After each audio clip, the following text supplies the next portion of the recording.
right, I'm fairly certain we are, but just double checking. Yes, we are live. Hello, everyone. My name is Allison. Pronouns are she, her. I'm the executive director of the Gallatin County Democrats. Every Tuesday and Thursday during the Montana legislative session, we are having quick conversations with our Gallatin Democratic representatives and senators. And this evening, we are joined by Senator Pat Flowers, who represents Senate District 32. I'm tripping over my tongue tonight. I'm sorry. But we are here to just get an update over what's happened in the last couple of days during the session, chat about a couple rules, just so we kind of get the flow down of how we submit testimony and when we do that, and then find out if there are any upcoming bills that we should be aware of. So I guess my first question to you, Senator Flowers, is how are you? How are things been? Good, thank you. I am in Helena, but participating remotely right now. So I've been in the Capitol just once since the session started, and that was really just to pick up a monitor and some other supplies. So it's very odd to try and serve in this capacity over a computer screen. But at this point, we have not gotten any commitment from the majority leadership that they are going to require public health requirements in the Capitol. And so without that, for many of us, it just doesn't feel like a safe environment.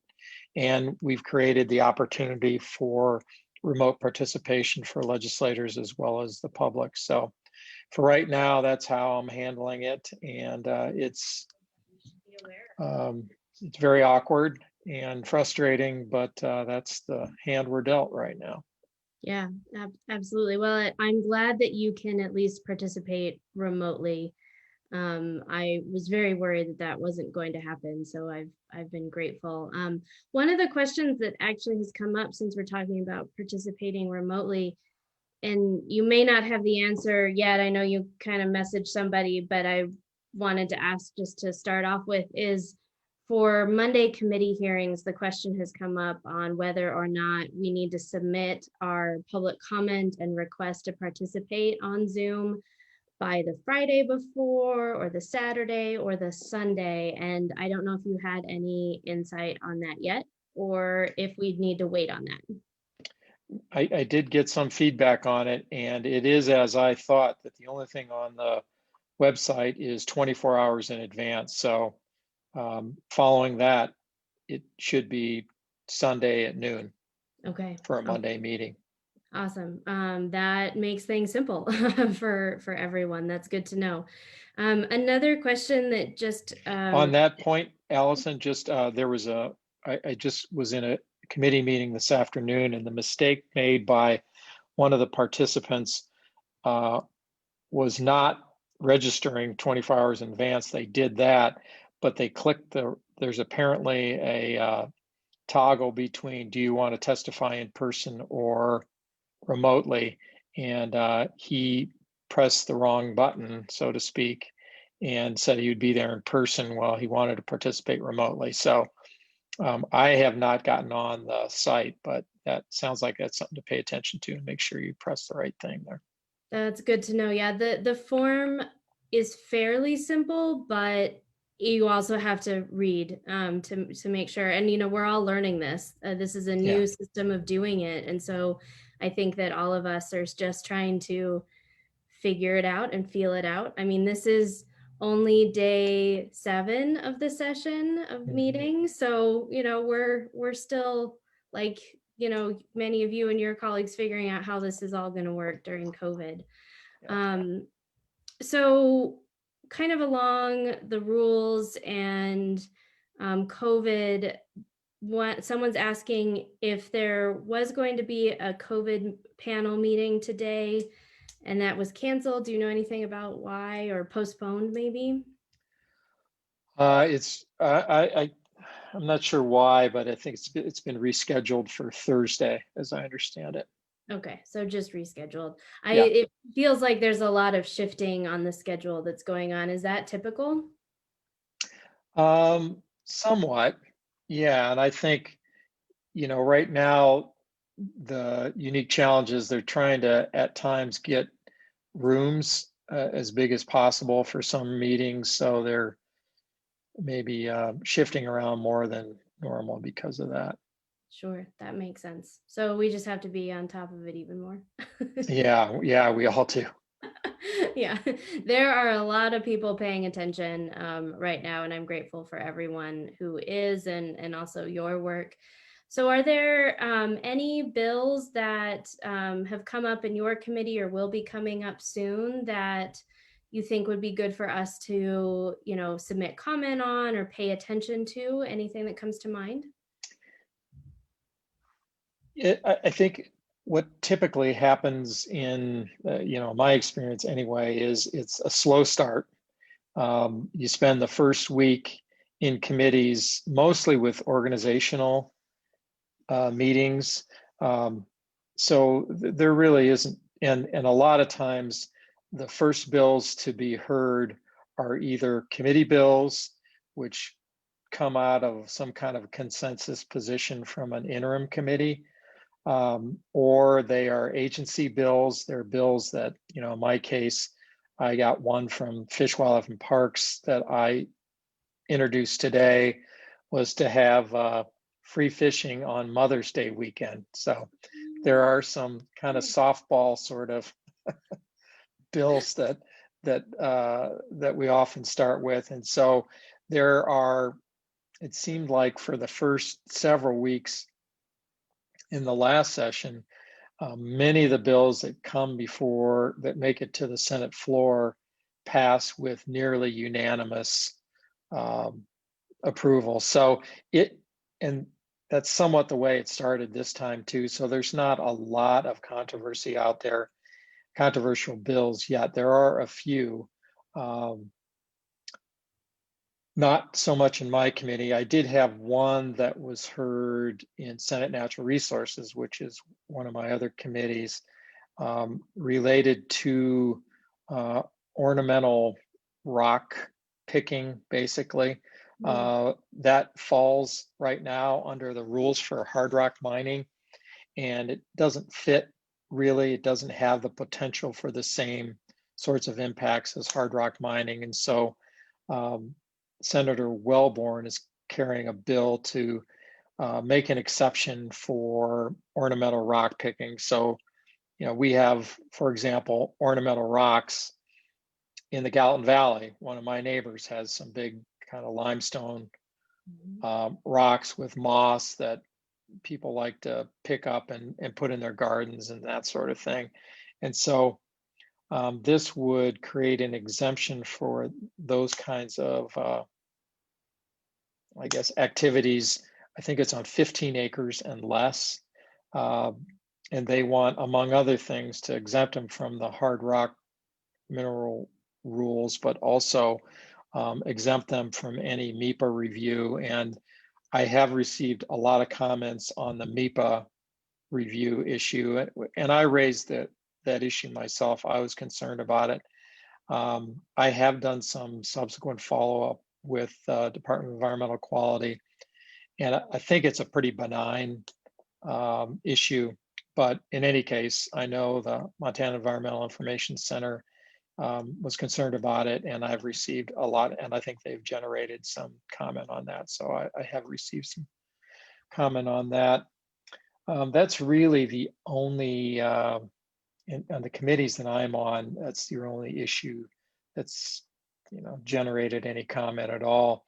I think there are some other issues floating around out there, not in my committee, that's generating a lot of concern and comment so far. Two bills that I'm sure you've probably heard about already is House Bill 112 and House Bill 113, Yep. which is related to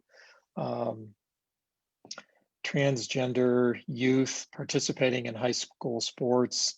And then I think that's 112. And then medical treatment for transgender youth is addressed in House Bill 113. And I have gotten a lot of comments on both of those. So those are on the horizon. And I think they are being heard this week. I think it's tomorrow or Thursday.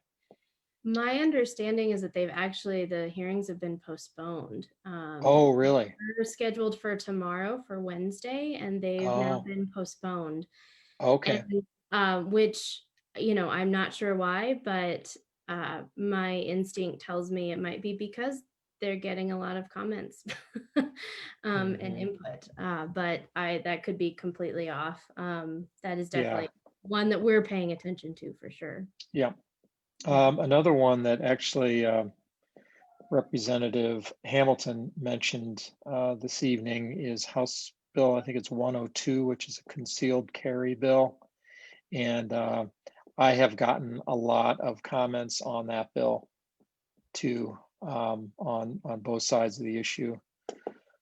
And then another one that I heard a bit about today, also from Representative Hamilton, is Senate Bill 89, which is, among other things, a right to work bill and some other provisions that would be really, I think it's also right to representation. So you can choose a different negotiating agent rather than through the union to deal with ownership.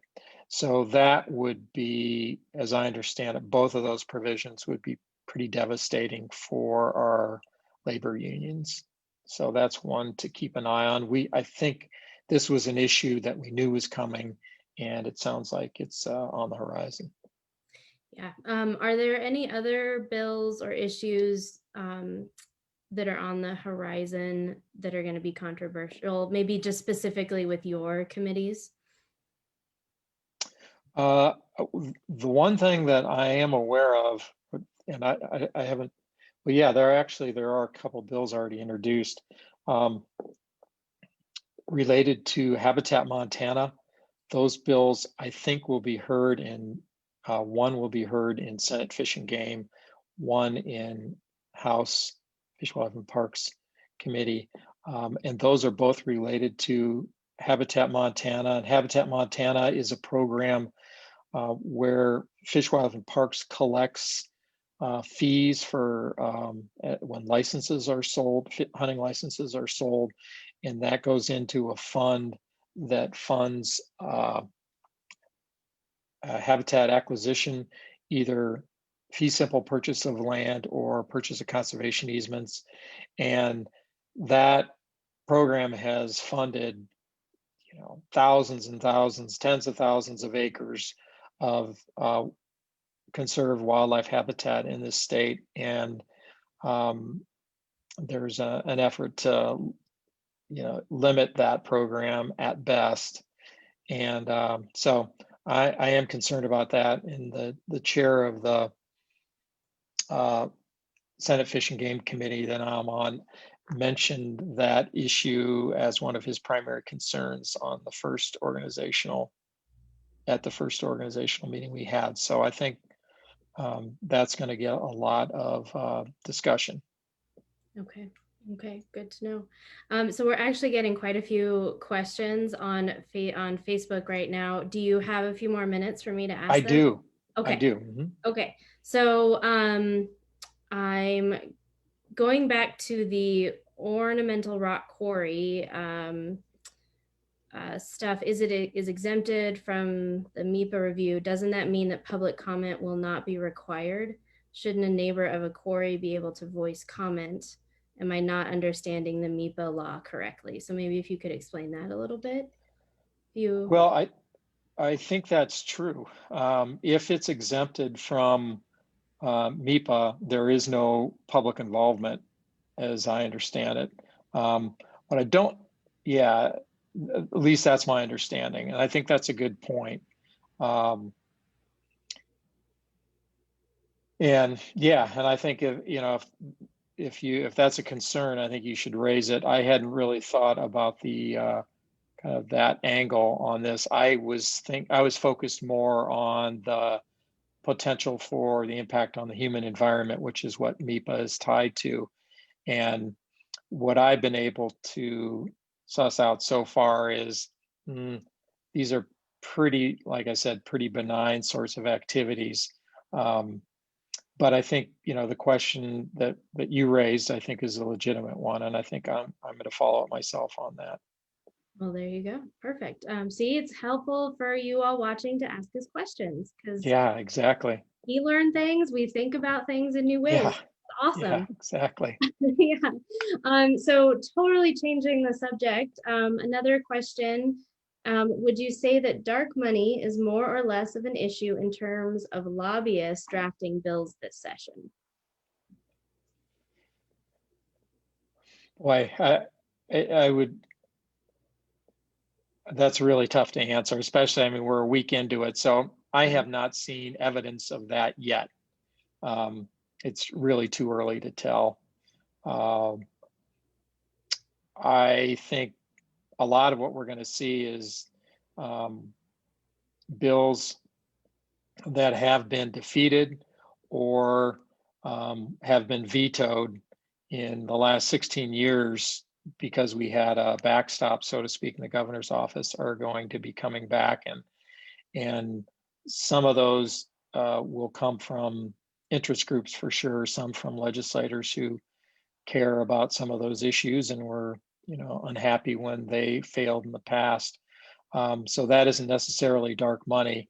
It's just kind of pent up frustration with previous decisions out of the legislature or vetoes by the governor's office. So I see actually more of that than issues being orchestrated by dark money, so to speak. Yeah, that makes sense. I think that one of the things that we're going to think about too is what are these previous bills that have been vetoed, and how did we what are some arguments that can be made against them that have been made in the past too, because bad bills are bad bills no matter what year they're presented. So that's something that I think is in the back of our mind as we navigate this session with everyone. Well, that is all the questions that I have. Is there anything else that you wanted to share with us from this session? Anything that we should, pay attention to or just know about? I guess two things. One is I would generally encourage everybody to participate remotely. I think with the lack of precautions that are being taken in the Capitol right now, and certainly lots of people there without masks and without regard for social distance and that sort of thing, I don't think it's a completely, in my opinion, a safe place to be right now if you are concerned about COVID, and I hope you are. And I think it's also, and I've mentioned this before, Allison, I think the last time we talked, it's such a unique opportunity this year in this session to be able to participate remotely, so you don't have to drive to Helena. In Bozeman's case, it's 100 miles away, but hey, that's 200 miles and several gallons of gas that you don't have to expend to be able to participate in your state legislature. So I would encourage everybody to take advantage of that, because I'm not sure we'll have this chance again. Hopefully the pandemic will be behind us in 2 years, and my guess is this opportunity will likely go away. So there are going to be lots and lots of issues that Gallup Democrats and Democrats across the state should care dearly about, and I really encourage everybody to weigh in and weigh in strong with committee hearings and otherwise follow up with legislators on issues that you care about.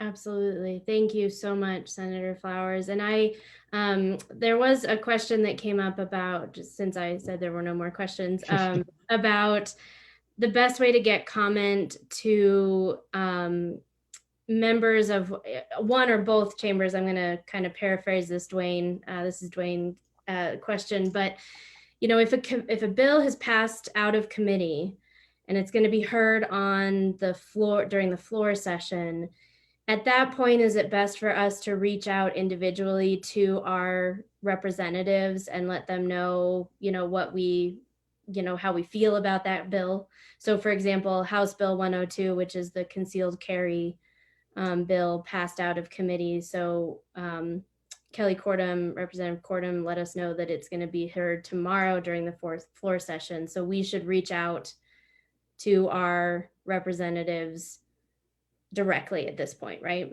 Yes, yes, absolutely. And yeah, that's valuable. To tell you the truth, there are some of these issues that you can expect, your Democratic legislators to, support Democratic values when we vote on those issues. And but it may not be clear on every issue. So there's absolutely no harm, and often can be a lot of value to reaching out on any issue that you feel strongly about. And yeah, send a note.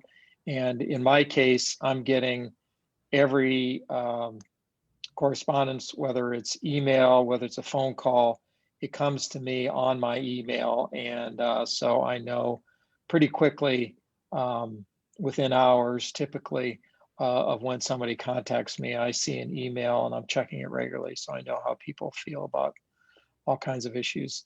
I will say it's tough to respond to everybody. So if I don't get back to you, it's not because I'm not reading your comment or that I don't care. I absolutely care about how you feel about every issue. But it's a flood of correspondence, and we don't have staff to do this. It's us responding to everything individually, and on top of everything else, sometimes that falls through the cracks. So my apologies in advance if I don't respond to you personally and directly, Well, but I'll try. yeah, we understand you are doing the work of the people in Helena, and we're just very grateful for you and everyone else who's serving. And we'll send you some rah messages, and we've got Okay, your back too. So good. All like right. we know the uphill stuff that you're facing, so we understand. But with that, I don't want to take any more of your precious time. All But I'm right. really thankful that you joined us. I look forward to when you can join us again for a future Tuesday or Thursday conversation. In the meantime, please be safe and stay healthy. Thank you, Allison. I appreciate the opportunity, and you do the same. All right, take All care. right. Take care. All right. Bye-bye. Bye.